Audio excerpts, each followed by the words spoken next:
Magandang umaga, ngayon po'y araw ng Lunes, September 4, 2023, update po muli sa lagay ng panahon.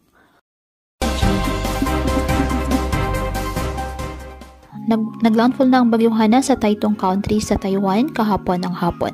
Sa ngayon ay kumikilos na ito papalayo po ng ating area of responsibility at posibleng malusaw bilang remnant low pressure area sa Miyerkules ng gabi o Huwebes.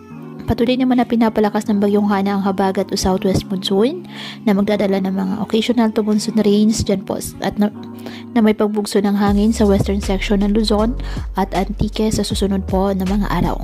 Asahan ngayon ang monsoon rains sa Ilocos Region, Zambales, Bataan and Occidental Mindoro, habang occasional rains na may heavy rains naman sa Metro Manila, Abra, Benguet, Tarlac, Nueva Ecija, Pampanga, Bulacan, Rizal, Cavite, Batangas, Northern Palawan at Antique.